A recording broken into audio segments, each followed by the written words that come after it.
നമസ്കാരം. പ്രവാസി channel മലയാളി.com news സെഗ്മെന്റിലേക്ക് എല്ലാ പ്രേക്ഷകർക്കും സ്വാഗതം. നോക്കാം ഇന്നത്തെ പ്രധാന വാർത്തകൾ. Tejaswi Manoj 2025 time kid of the year. Othiram 2025 October 5 Stafford civic സെന്ററിൽ. ഹ്യൂസ്റ്റൺ ഓണാഘോഷ സമാപനം നിറക്കൂട്ടാക്കുവാൻ September 20 spark of Kerala stage show എത്തുന്നു. ഹഡ്സൺ വാലി ഓണാഘോഷവും പ്രവർത്തനോദ്ഘാടനവും ആകർഷകമായി. ഓണം സാർവത്രിക മൂല്യങ്ങളുടെ ആഘോഷമെന്ന് കോൺസൽ സേവാഗ്. സ്നേഹസങ്കീർത്തനം ക്രിസ്തീയ സംഗീത വിരുന്ന് ന്യൂയോർക്കിൽ ഒക്ടോബർ 5. വാർത്തകൾ വിശദമായി.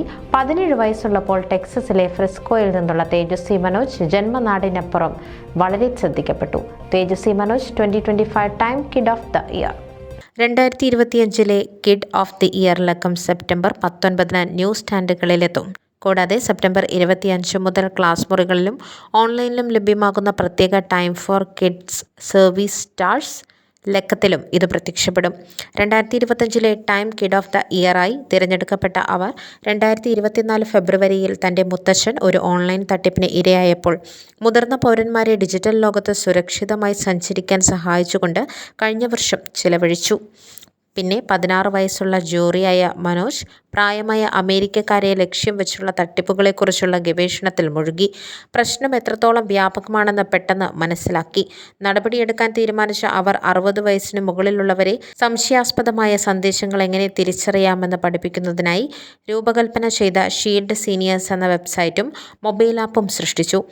ഉപയോക്താക്കൾക്ക് വിശകലനത്തിനായി ഇമെയിലുകളും ടെക്സ്റ്റുകളും അപ്ലോഡ് ചെയ്യാനും തട്ടിപ്പ് റിപ്പോർട്ട് ചെയ്യുന്നതിനുള്ള മാർഗനിർദ്ദേശം നേടാനും കഴിയും. ടൈമിൻ്റെ എഡിറ്റർമാരും എഴുത്തുകാരും 8-നും 17-നും ഇടയിൽ പ്രായമുള്ള അസാധാരണ യുവാക്കൾക്കായി രാജ്യം മുഴുവൻ തിരഞ്ഞു. ആദ്യമായി അവരുടെ സമൂഹങ്ങളിൽ പ്രകടമായ സ്വാധീനം ചെലുത്തുന്ന യുവ നേതാക്കളെ എടുത്തു കാണിക്കുന്ന time for kids service stars പ്രോഗ്രാമിൽ നിന്നുള്ള എൻട്രികൾ ഈ തിരഞ്ഞെടുപ്പിൽ ഉൾപ്പെടുത്തിയിട്ടുണ്ട്. ഓൾ സ്റ്റേറ്റ് ഫൗണ്ടേഷനുമായി ചേർന്ന് വികസിപ്പിച്ചെടുത്ത ഈ പ്രോഗ്രാം യുവാക്കളെ അവരുടെ സേവന പ്രവർത്തനങ്ങൾ വർദ്ധിപ്പിക്കുന്നതിന് പിന്തുണയ്ക്കുന്നു. ടൈം ഫോർ കിഡ്സിന്റെ editor in chief Andrea Delbanco പറഞ്ഞു, അവാർഡ് യുവാക്കൾക്ക് മറ്റുള്ളവരെ പ്രചോദിപ്പിക്കുന്നതിനുള്ള ഒരു വേദി നൽകുന്നുവെന്ന്. News desk Malayali.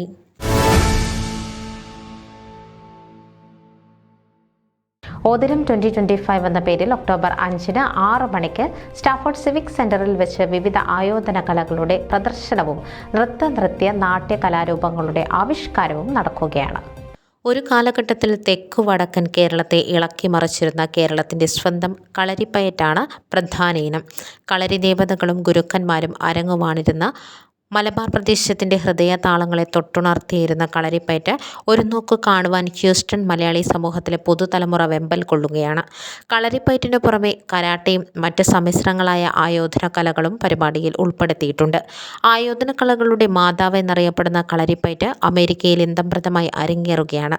തെക്കൻ കളരിയുടെയും വടക്കൻ കളരിയുടെയും ആശാൻ സ്ഥാനീയനായ രാജു ആശാന്റെ നേതൃത്വത്തിലും ശിക്ഷണത്തിലുമാണ് പരിപാടി അരങ്ങേറുന്നത്. കരാട്ടയിൽ ബ്ലാക്ക് ബെൽറ്റ് കരസ്ഥമാക്കിയിട്ടുള്ള ആശാൻ തഞ്ചാവൂർ സെലമ്പത്തിലും പ്രാഗൽഭ്യം നേടിയിട്ടുണ്ട്. കലാപ്രേമികളെ പുളകച്ചാർത്തണിയിക്കുന്ന നൃത്തനൃത്യങ്ങളും നാട്യപ്രധാനമായ നാടകവും അസുരവാദ്യമായ ചെണ്ടയിൽ വിരചിക്കുന്ന പഞ്ചാരിമേളവും പ്രേക്ഷകർക്കായി ഒരുക്കിയിട്ടുണ്ട്. ഈ കലാപരിപാടിയുടെ വിജയത്തിനായി മുൻകൂട്ടി ടിക്കറ്റുകൾ കരസ്ഥമാക്കി എവരുടെയും സഹകരണമുണ്ടാകണമെന്ന് സംഘാടകരായ റെജി കളത്തിൽ, സന്ദീപ് തേവർവേലിൽ, ഷിജോ ചാണ്ടപ്പിള്ള, ശബരി സുരേന്ദ്രൻ, അനില സന്ദീപ് എന്നിവർ അറിയിച്ചു. മലയാളി സമൂഹത്തിന്റെ താൽപര്യപ്രകാരം ഈ പരിപാടി എല്ലാ വർഷവും തുടർന്നു കൊണ്ടുപോകുവാൻ ആഗ്രഹിക്കുന്നതായും രാജു ആശാൻ അറിയിച്ചു. News desk Malayali.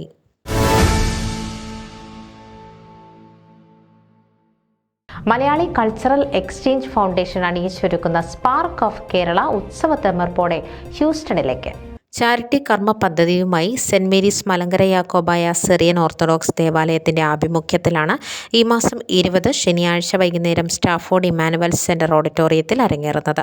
അഫ്സൽ, സ്വാസിക, മോക്ഷ എന്നിവർ നയിക്കുന്ന താരനിര എത്തുന്നതോടെ ഹ്യൂസ്റ്റൺ മലയാളികളുടെ ഓണാഘോഷ സമാപനം കളർഫുൾ ആകുമെന്നുറപ്പാണ്.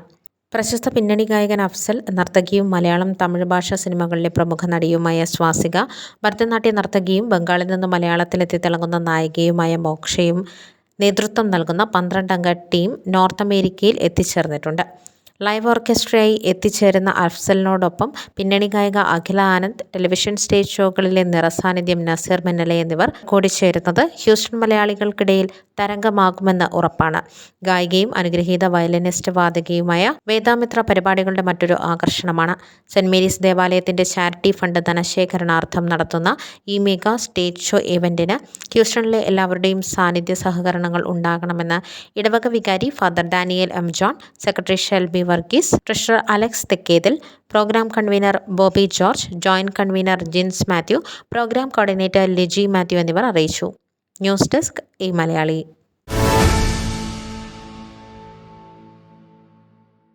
ഓണമെന്നത് മലയാളി മൂല്യങ്ങളുടെ മാത്രമല്ല, ഐക്യത്തിന്റെയും സമത്വത്തിന്റെയും സാർവത്രിക മൂല്യങ്ങളുടെയും ആഘോഷമാണെന്ന് കോൺസൽ സേവ ഗാൽസൺ വിലയിരുത്തി. 4 പതിറ്റാണ്ട് പിന്നിട്ട പ്രമുഖ സംഘടനയായ ഹഡ്സൺ വാലി മലയാളി അസോസിയേഷന്റെ ഓണാഘോഷ പരിപാടിയിൽ ഇന്ത്യൻ കോൺസുലേറ്റിനെ പ്രതിനിധീകരിച്ച് സംസാരിക്കുകയായിരുന്നു അദ്ദേഹം. ജനാധിപത്യ രാജ്യങ്ങളായ അമേരിക്കയുടെയും ഇന്ത്യയുടെയും സമാനതകൾ ചൂണ്ടിക്കാണിച്ചുകൊണ്ടാണ് അദ്ദേഹം സംസാരിച്ചത്. നാനാത്വത്തിൽ ഏകത്വം എന്നത് ഇന്ത്യൻ ഭരണഘടനയിൽ ആലേഖിതമായ വാചകം മാത്രമല്ലെന്നും ഓണാഘോഷവേദിയിൽ തനിക്കത് കാണാൻ സാധിക്കുന്നുണ്ടെന്നും അദ്ദേഹം അഭിപ്രായപ്പെട്ടു. വടക്കുള്ള ലഡാക്കുകാരനാണ് താൻ, കേരളമാകട്ടെ തെക്കേ അതിർത്തിയിലും. എങ്കിലും ഇന്ത്യ എന്ന ആശയത്തിൽ നാം ഒന്നാകുന്നു. 4 മാസമേ ആയുള്ളൂ താൻ അമേരിക്കയിലെത്തിയിട്ട്. അതിനാൽ എല്ലാം മനസ്സിലാക്കി വരുന്നതേയുള്ളൂ. വർഷത്തിൽ ഒരവധി പോലുമില്ലാതെ പ്രവർത്തിക്കുന്ന സ്ഥാപനമാണ് ന്യൂയോർക്കിലെ കോൺസുലേറ്റ്. ഇപ്പോൾ 10 സംസ്ഥാനങ്ങൾ കോൺസുലേറ്റിന്റെ പരിധിയിൽ വരുന്നു. ബോസ്റ്റണിൽ കോൺസുലേറ്റ് വരുമ്പോൾ അത് 6 കുറയും. തന്നെ ഈ ആഘോഷത്തിൽ ക്ഷണിച്ചതിൽ കൃതജ്ഞത രേഖപ്പെടുത്തിക്കൊണ്ട് അദ്ദേഹം ഏവർക്കും ഓണാശംസകൾ നേർന്നു. ആവശ്യക്കാർക്ക് നിയമപരമായ ഏത് സഹായവും ചെയ്യാൻ താൻ സദാ സന്നദ്ധനാണെന്നും അദ്ദേഹം അറിയിച്ചു.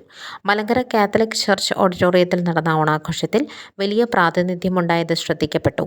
പാർക്കിംഗ് ലോട്ടിൽ നിന്ന് താലപ്പൊലിയുടെയും ചെണ്ടമേളത്തിൻ്റെയും അകമ്പടിയിൽ മാവേലിയുടെ എഴുന്നള്ളത്തോടെ ആഘോഷങ്ങൾ ആരംഭിച്ചു. സമ്മേളനത്തിൽ അസോസിയേഷൻ പ്രസിഡന്റ് വിശ്വനാഥൻ കുഞ്ഞുപിള്ള ഏവരെയും സ്വാഗതം ചെയ്തു. സെക്രട്ടറി ഷൈമി ജേക്കബ് സംഘടനയുടെ പ്രവർത്തനങ്ങളും ലക്ഷ്യങ്ങളും വിശദീകരിച്ചു. ട്രഷറർ അലക്സ് എബ്രഹാം നന്ദി പറഞ്ഞു. സജീവ് പോത്തനായിരുന്നു MC. തിരുവാതിര മുതൽ നൃത്തനൃത്യങ്ങളും ഗാനങ്ങളും കലാശക്കൊട്ടായി വഞ്ചിപ്പാട്ടും ഓണാഘോഷത്തെ ആകർഷകമാക്കി. ചെണ്ടമേളം അവതരിപ്പിച്ചത് വിശ്വനാഥൻ ആൻഡ് ടീമിന്റെ നേതൃത്വത്തിലുള്ള മൈത്രി റോക്ക്ലൻഡാണ്. ശുഭാസ് സുജിത്തിന്റെ നേതൃത്വത്തിലുള്ള റോക്ക്ലൻഡ് ഭജൻ ഗ്രൂപ്പാണ് തിരുവാതിര അവതരിപ്പിച്ചത്. ജിയ രാജേഷ് വന്ദേ മാതരം ആലപിച്ചു. ജിയ ആൻഡ് ദിയയുടെ നൃത്തം, വിഞ്ചു ആൻഡ് ശ്രീനിധിയുടെ കുച്ചിപ്പുടി, ജയപ്രകാശ് നായരുടെ കവിതാലാപനം തുടങ്ങിയവ ശ്രദ്ധേയമായി. സുജിത് കുമാർ, അപ്പുക്കുട്ടൻ നായർ എന്നിവർ ഗാനങ്ങൾ ആലപിച്ചു. കുഞ്ഞുപിള്ള ബ്രദേഴ്സാണ് വഞ്ചിപ്പാട്ട് അവതരിപ്പിച്ചത്. പുതിയ ഭാരവാഹികളുടെ മികവ് ഓണാഘോഷത്തിലും പ്രതിഫലിച്ചു. ഭാരവാഹികളെ വേദിയിൽ പരിചയപ്പെടുത്തുകയും ചെയ്തു. New York state senator Bill Weber, assemblyman Patrick Carroll തുടങ്ങിയവരും ഓണാശംസകൾ നേർന്നു.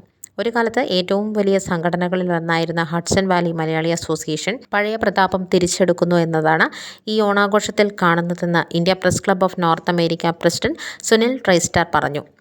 പൂവേ പൊലി പൂവേ, മാവേലി വാണിയിടും കാലം തുടങ്ങിയ ഈരടികൾ ഓർമ്മയിലെത്തുന്ന ആഘോഷമാണ് തനിക്ക് ഓണമെന്ന് ഫൊക്കാന പ്രസിഡന്റ് സജിമോൻ ആന്റണി അഭിപ്രായപ്പെട്ടു. ഐക്യത്തിൻ്റെയും സാഹോദര്യത്തിൻ്റെയും അഭിവൃദ്ധിയുടെയും നിറവിൻ്റെയും സന്തോഷത്തിൻ്റെയും പ്രതീകമാണ് ഈ ആഘോഷമെന്ന് അദ്ദേഹം കൂട്ടിച്ചേർത്തു. ജാതി, മതം, രാഷ്ട്രീയപരമായ വ്യത്യാസങ്ങൾ എന്നിവയ്ക്കിടയിലും നാം ഒന്നാണ് എന്ന ചിന്ത ഉണർത്തുന്നിടത്താണ് ഓണത്തിൻ്റെ മഹത്വമെന്നും നോർത്ത് അമേരിക്കയിലെ മലയാളികളുടെ ഏറ്റവും വലിയ അംബ്രല്ല സംഘടനയായ ഫൊക്കാനയുടെ പ്രസിഡന്റ് കൂട്ടിച്ചേർത്തു. Fokana medical card, privilege card തുടങ്ങിയവയെക്കുറിച്ചും അദ്ദേഹം വിശദീകരിച്ചുകൊണ്ട് ഏവർക്കും ഓണാശംസകളും പുതിയ ഭരണസമിതിക്ക് ഭാവുകങ്ങളും നേർന്നു. ഓണസന്ദേശം നൽകിയ അപ്പുക്കുട്ടൻ നായർ മഹാബലിയുടെ തെറ്റായ ചരിത്രമാണ് ഇപ്പോൾ പ്രചാരത്തിലെന്ന് ചൂണ്ടിക്കാട്ടി.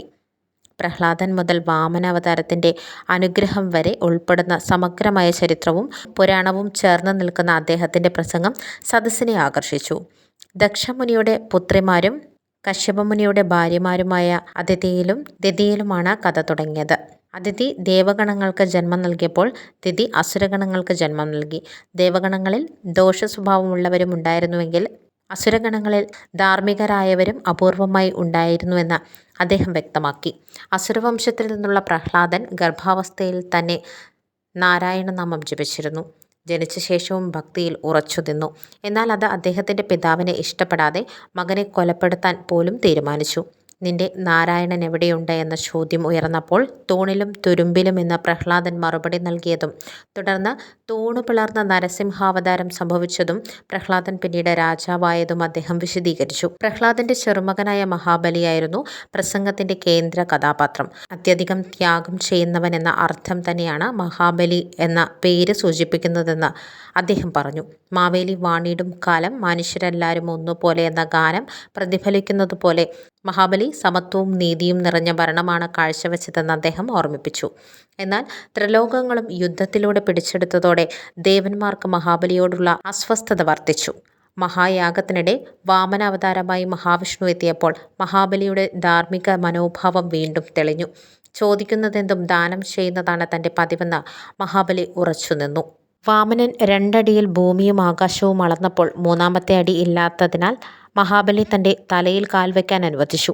വാമനൻ അതിന് കൂട്ടാക്കിയില്ല. ഏറെ നിർബന്ധിച്ച ശേഷം തലയിൽ കാൽ വച്ചത് മഹാബലിക്ക് ശാപമല്ല, മറിച്ച് അനുഗ്രഹമായിരുന്നുവെന്ന് പ്രസംഗകൻ ഊന്നിപ്പറഞ്ഞു.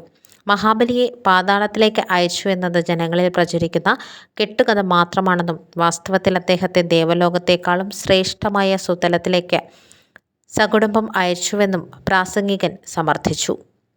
FOKANA general secretary Sreekumar Unnithan, Paul Karukappillil, Leela Marett, Noah George, Ando Varkey, Roy Chengannur തുടങ്ങി ഒട്ടേറെ പേർ പ്രവർത്തനോദ്ഘാടനത്തിൽ പങ്കെടുത്തു. ന്യൂസ് ഡെസ്ക് ഈ മലയാളി.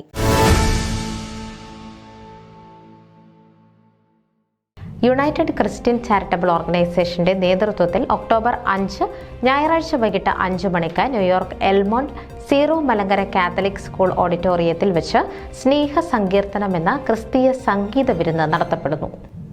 അമേരിക്കയിൽ ആദ്യമായി എത്തുന്ന മലങ്കരയുടെ ഗായകൻ എന്ന പേരിൽ അറിയപ്പെടുന്ന പ്രശസ്ത ക്രിസ്തീയ ഭക്തി ഗായകൻ റോയ് പുത്തൂർ, അനേക ക്രിസ്തീയ ആൽബങ്ങളിലൂടെ പ്രശസ്തയായ മരിയ കോലാടി എന്നിവരെ കൂടാതെ ഏഷ്യാനെറ്റിൻ്റെ ഐഡിയ സ്റ്റാർ സിംഗർ ജേതാവും സിനിമാ പിന്നണി ഗായികയുമായ മറിൻ ഗ്രിഗറി, ഐഡിയ സ്റ്റാർ സിംഗറിലൂടെ മലയാളികളുടെ അഭിമാനവും ഇന്ന് ക്രൈസ്തവ ഗാനരംഗത്ത് നിറസാന്നിധ്യവുമായ ഇമ്മാനുവൽ ഹെൻറി എന്നീ ഗായകരും ലൈവ് ഓർക്കസ്ട്രയും ചേർന്ന് ഈ സംഗീത വിരുന്നിന് മിഴിവേകും. ഡിവൈൻ മ്യൂസിക് ആൻഡ് പ്രൊഡക്ഷൻസ് ഒരുക്കുന്ന ഈ പ്രോഗ്രാമിൻ്റെ ഇവൻറ്റ് സ്പോൺസർ നോഹ ജോർജ് നേതൃത്വം നൽകുന്ന global coalition and body works ആണ്. കൂടാതെ Tom George Kolath, Keltron tax corporation, U+U positive Shimi Jacob, index wealth solution Thomas T Zachariah, cross island reality 1 Mathew Thomas എന്നിവരാണ് മറ്റ് സ്പോൺസർമാർ. സ്നേഹസങ്കീർത്തനം എന്ന ഈ സംഗീത വിരുന്നിലേക്ക് ഏവരെയും ക്ഷണിക്കുന്നതായും പ്രവേശനം പാസ് മൂലം നിയന്ത്രിക്കുമെന്നും സൗജന്യ പാർക്കിംഗ് സൗകര്യം ഉണ്ടായിരിക്കുമെന്നും സംഘാടകർ അറിയിച്ചു. കൂടുതൽ വിവരങ്ങൾക്ക് ലാജി തോമസുമായി ബന്ധപ്പെടുക. ന്യൂസ് ഡെസ്ക് ഈ മലയാളി.